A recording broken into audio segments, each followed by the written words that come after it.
At nasa ating linya na pala ang ating assistant director ng DNR Mines and Geosciences Bureau, si Dr. Carlo Quianyo. Ayan, balita nga tayo magpaturo tayo, magpa-educate tayo mga habigan, ha? Ano ba itong nangyari sa Nepal na flash flood? At siyempre po mabigyan yung epekto rin sa atin na pwede rin pong mangyari. Dr. Carlo Quianyo, sir, magandang umaga po sa inyo, Director. Na po sa inyo, mahal. Ayan, Ilocano kayo, Apo? Quianyo, taga Ilocos Sur kayo. Hindi po taga Baguio, pero basit lang ano po kasi po aking tatay taga Quezon Province. Quezon Province kasi Quianyo kasi mga letter Q alam ko galing sa Ilocos Sur ang mga ito, yung mga parang Quirino, Quijano, mga ganyan. Anyway, Dr. Carlo Quianyo, sir, bigyan niyo kami ng ano ba ang scientific explanation nito? Bakit nag-trigger ng flash flood at ano ibig sabihin ng Himalayan tsunami o glacial lake outburst na nagresulta po ng flash flood doon sa Nepal, sir?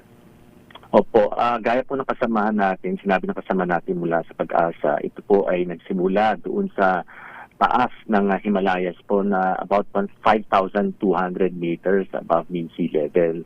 Na kung saan ang isang malaking parte ng glacier na may haba, hindi po ako may haba po ito ng 600 meters. Kumbaga mas malaki pa ito sa isang Olympic size na track and field. Kasama po ang pagbaksak ng glacier ay mga bato. Ito po ay nahulog sa isang valley o lambak na may 70 meters below. Kaya ito po ang pagbaksak po nito ay nag-trigger ng isang earthquake of about 5.2. Unfortunately, opo, hindi. Ang pagbaksak po, kasi ang earthquake naman po ay hindi kailangan manggaling, sabihin natin, sa paggalaw ng fault. O sa ilalim ng lupa. Pero pwede ho rin pagbaksak po ng lupa ay maaari mag-trigger po ito ng lindol. Kaya po napakalakas po ng lindol na ito ay napakalaki po ng glacier na bumaksak po mismo doon sa valley o sa mababang lugar na kung saan po may tubig. Kaya po, ito po ay tinatawag nating cascading hazard. Bakit po? Ang ito ay bubaksak sa tubig ay nagdulot po ito ng sunod-sunod na pangyayari, lalo na po ng flash flood at debris flow na umagos patungo sa mababang lugar. Gaya po ng lalo na tinatawag nilang Lendecola River na isang sangay ng isang major river na tinatawag po lang Bote-Copse River. Unfortunately nga po, itong pinagsakan nito ay mababa nga ho at nakadugtong ho sa mga ilog. Tapos itong may mga communities ho sa tabi ho ng ilog. Makikita po natin yan sa mga videos po. Okay, yes po. Director Carlos, sir, ayan, napakabilis po, bakit po, ang tawag nito, bakit tubig yung lumabas kung yelo lang naman yung ano ang nag-trigger nun? Parang naging... Siyempre po ang yelo po hindi naman yelo lang ang bumagsak. Well, yelo, pag dumadaloy po ito, siyempre unti-unti natutunaw. Po nagiging tubig. Pero sa baba na kasi may tubig na po Kaya nga bigla tumaas ang tubig sa baba by as much as 45 meters. At ito ay tumakbo ng hanggang 70 kilometers per hour. Kaya kung ikaw po ay nasa baba, ay siguradong lunod ka po at hindi nyo po matatakbuhan ang ganitong kabilis. Kumbaga, ito ay takbo na ng isang sasakyan sa Commonwealth Avenue po ng Quezon City. Ayan, oo. Pero 60 nga lang po ang kilometers nga po ang allowed sa Commonwealth po. Director Carlo Quianyo, ano ba ang pinagkaiba nung nangyari sa ating nararanasan natin dito sa Pilipinas ng mga flash flood? Anong pinag-iba dun sa tinatawag na glacial lake outburst? O yung ice avalanche ba ang tawag diyan?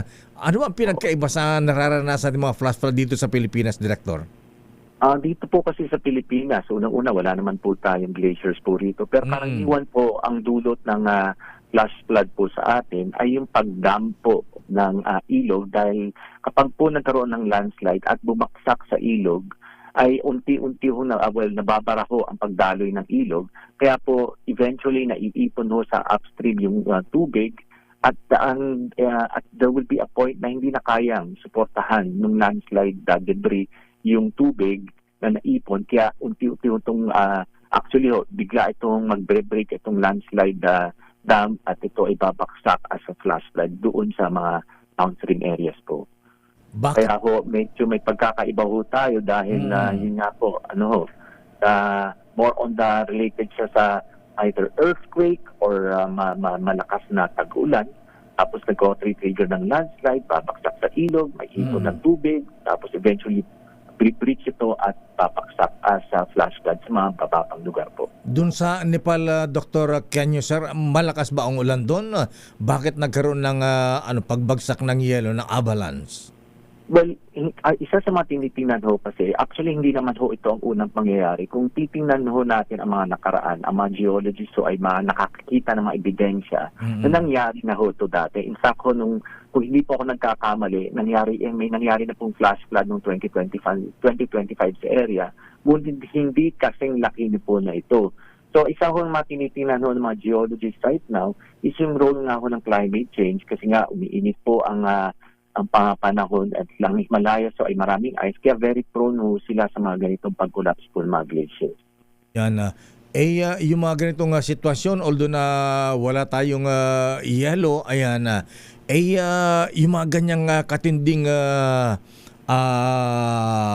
tsunami o kaya akala natin ang tsunami, Dr. Kianyo, yung tubig lamang na nanggagaling sa dagat, pwede rin pala manggaling sa bundok, ayan. Pwede ba mangyari din sa atin dito? Lalo na ngayon, medyo kalbo na po ang mga gubat natin, Dr. Carlo Kianyo, sir. Maaari naman po mangyari ho yan sa atin. Depende ho yan sa kung gaano kalaki ang ilog at saka gaano kalaking debris o landslide debris ang babaksak sa ilog. Kaya naman ho lagi tayong patuloy na pagmamapa ng ating lugar at pagbibigay ho ng mga threat advisory including po sa mga flash flood. So yan po ay isa sa mga ginagawa po ng DNR. Ayan, oo. O nga pala, ayan nabanggitin ng DNR, ang iyong tanggapan pala ay under ng DNR, Dr. Carlo Kianyo. Pwede yes po, under po kami. Kaya Mines and Geosciences Bureau po kami ang sangay ng gobyerno nagko-conduct po ng geohazard assessment po. Ayan, bukod sa geoscience assessment, hindi ba kayo pwedeng magrekomenda kung ano pa ang dapat nating gawin para hindi po mangyari sa atin itong nangyari sa Nepal, Director Kianyo? Unang-una po pagdating na ho sa geohazard, it's not just mitigation. Meron na ho tayong tinatawag na adaptation. Kaya nga, ibig sabihin po nitong adaptation, as much as possible nga ho, ang mga tabing ilog ay ideally, hindi dapat po tinitirhan. Kasi nga itong floodplain na katabi o lupa na katabi ng ilog ay very prone ho yan sa mga flood at saka flash flood. Kaya nga naman po sa mga lugar na wala pang mga bahay, importante ho na nagkakaroon tayo ng buffer zone. So within that buffer zone ay nagtatanim tayo yung mga tinatawag nga po nating mga nature-based solution. So, as much as possible, lumayo po tayo. Na kung saan kung hindi naman po kakaya, lalo na sa mga urban areas, highly urbanized areas, other than having a temporary evacuation before a disaster strikes, sa pagpaplano ho or pagtapay ng mga building, kung alam po natin na isang lugar ay flood-prone, ay dapat itayo po natin ang ating mga bahay o building na mataas na kung saan ay first floor or second floor ay hindi tinitirhan, gawin siguro parking lot o saka sa taas na parte, doon tayo tatitira. Yung may mga ganun pong mga tinatawag pong adaptation po. Opo. At saka siguro, back to basic tayo, Director Carlo, Abay, nung unang panahon, meron tayong mga tree planting, ang DNR, wala bang kampanya na sana nationwide, National Tree Planting Day? Alam mo, kaya ko naalala ito, si Mayor Edward Hagedorn noon, every June, abay, nag-iimbita ng mga personalities, buong mga estudyante, mga officials dyan sa Puerto Princesa, umakyat sa bundok ay nagtatanim ng puno. Wala ba tayong kampanya sa DNR, Dr. Carlo Kianyo, sir, na ganito? Gawin nating nationwide. Actually naman po, ang DNR ho ay taon-taon na ho nagse-celebrate nga nitong tree planting ho. So, isang ginawa nga ho namin dito yan, of course, sa Metro Manila. But other than that, nationwide ho yan taon-taon. Pero other than that ho, importante din ho na mga LGU ay tumulong din ho sa kampanya na magkaroon po tayo ng reforestation sa ating mga kabundukan po. Pero po, gusto ko lang po emphasize na ang DNR ho ay actively ho na promote yan. And we also have this tree planting month po. Pero, for day, actually. Ano po, meron po tayong tree planting month? Tree planting day. O yung natawag nga yan ng parang Arbor Day. Kailan po, anong petsa po ang tree planting day natin, Dr. Kianyo, sir? Hindi ko lang po pero ang alam ko po ay every June actually, ng June ng bawat taon. In fact, nagsimula tayo niyan ay, sabi ko nga po, nationwide. At sa central office at iba't ibang sangay ay tumulong po kami rin ng tree planting dito sa Maynila po. Pero nationwide po yan, taon-taon po yan. Nationwide pala, Dr. Kianyo, sir, ba't di natin maramdaman? Siguro po, siguro po gawin nating coordinated yan. Ayan, i-recommend nyo po kay Secretary Mitch Cuna, ha? Abay, kung dapat i-coordinate nga sa Malacanang, imbitahan natin ang presidente na ayan, yung National Tree Planting Day. Gawin natin nationwide kung pwedeng holiday bago pa mahuli ang lahat, ha? At yung ramdam natin at hindi yung alagaan din natin yung itinatanim natin mga puno, hindi na itanim na, hayaan mo na, hindi na inaalagaan. Siro ganun po, konting i-educate natin ating mga kababayan at ang mga LGUs natin, Director Sir, pagkasabi kay Secretary Mitch Cuna, gawin nating religious yan, yearly, at hindi lamang pakitang tao. Hindi naman pati po ng DNR ay sa palagay ko naman po ay ginagawa po natin lahat. At ang pag-tree planting naman po ay hindi lang ho nagsisimula sa ngayon lang ng DNR, although we spearhead po. Dapat po sa lahat po whole government approach, sa the whole society should also participate. Hanggang ho nga sa elementary nga po, matatandaan po natin na kahit elementary pa lang, sa education po na natin, inakasaad po na yan sa mga libro. Kaya ho, importante rin po ng eskwelahan at lahat po ng sangay ng gobyerno at even ng mga private entities should also be part of that campaign din po. Totoo yan. Mas yung mga private organization, mga NGOs, director, kaya lang siguro dapat may mag-spearhead dito, may manguna, ayan, na hindi kanya-kanya para systematic, ayan, para ramdam natin. Kita nyo, meron palang ganyang tree planting na ginagawa ng DNR. Ako po sa media, parang hindi po natin maramdaman. Kaya siguro po gawin nating i-recommend niya sa secretary, sa Malacanang, sa presidente, DILG, ayan, coordinated. DepEd, nationwide. Yung ramdam, Dr. Carlo Kianyo, sir. Maraming salamat po. Sana po sana po ang magawa natin yan bago pa huli ang lahat. Ito ba epekto ng climate change yung mga ganito nangyayari, Dr. Kianyo, sir? Epekto na ba ng climate change yan? Actually po, parte rin ng yan. Kung papansin niyo with the climate change, mas marami po mga glaciers na natutuna, mas frequent po yan. At dito rin po sa Pilipinas, papapansin natin, palakas po ng palakas ang bagyo. Kaya nga po sa disaster management, lagi po dapat nating nakikita na at mas naghahanda po sa mga darating na mga panahon, expect po natin na mas maralakas po ang bagyo at saka yung mga consequent na mga hazards dahil po ng mga landslide. Kaya importante po lagi ang paghahanda at pagpaplano po. Ayan. Sabi rito, meron palang Republic Act 10176, an act reviving the observance of Arbor Day by authorizing the local government units the responsibilities for celebrating the day for tree planting as an annual event.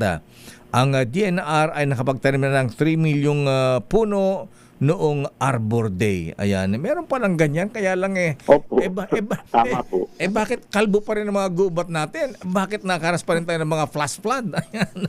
So siguro po seryosohin natin Director Quianyo. Ayan, Secretary Mitch Cuna. Ayan, alam natin na kinig si Secretary Mitch Cuna ay abay gawin yung iwan mong legacy ito, Secretary, ha? Abay ngayong tag-ulan dapat nga inilulunsad natin mga tree planting, ha? Dapat ay coordinated nationwide. Kung pwede nga lang mag-declare na walang pasok ang mga kababayan natin pagka itong Arbor Day, para hindi maganda. Dapat tree planting, National Tree Planting Day para mas ramdam Arbor Day. Anong ina-arbor dito? Anyway, kidding aside, Dr. Carlo Quianyo, sir, ayan, seryosohin po natin yan. Yes po, add lang po ako baka kasi magkaroon ng misconception. Opo. Hindi ibig sabihin na mapuno ay hindi po prone sa flash flood po. Kasi may mga areas po na mapuno siya pero naturally prone po sa landslide. So meron tayo mga ganyan mga incident na mga nangyari na kung saan ang mga nahulog na mga debris ay mga puno po. Kaya importante na alam din po natin ang mga itatanim natin. Kasi kung ang isang bundok ay ma-fracture po yung mga bato, marami po siyang bitak. Kapag po tayo ay naglagay po ng malalaking puno na mismo sa tabing bangin, gaya po siyempre pag ang roots niyan, pag lumaki, lumalaki po. Diba po, pag lumaki. So, tapos ang roots po ay maaaring pumasok sa mga bitak. Kaya po kapag mahangin, lalo na pag bagyo, pwedeng yung roots niya ipalakin yung fracture at mag-cause ng landslide. And that can also dam yung mga ilog. Kaya yan po ay parte ng ating IEC na ginagawa po sa mga iba't ibang Kaya Director Carlo, kailangan namin ng gabay ng DNR, kayo nakakaalam dyan. Pero basic yan kung hindi kalbo ang gubat natin ayan, hindi po siguro grabe ang mga pagba. Dito lamang sa Rizal, ayan, di ba? Kung bumagyo, bumaha, kulay brown yung tubig natin. Tinatagin ng tubig pababa, papuntang Pasig, Marikina, Cainta, Antipolo. So yun po, ayan. Pero kaya nga po, kailangan dito panguna ng DNR. Kayo ang nakakaalam kung ano ang mga punong dapat itanim, Dr. Quianyo, sir. Director, maraming salamat po at ayan, baka kayo na ang magrekomenda, baka masyadong busy si Secretary Mitch Cuna.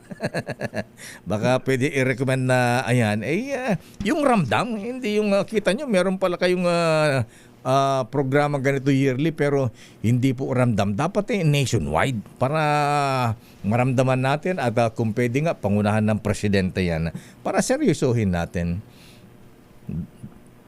Naku, tayo si Dr. Carlo. Dr. Carlo, sir.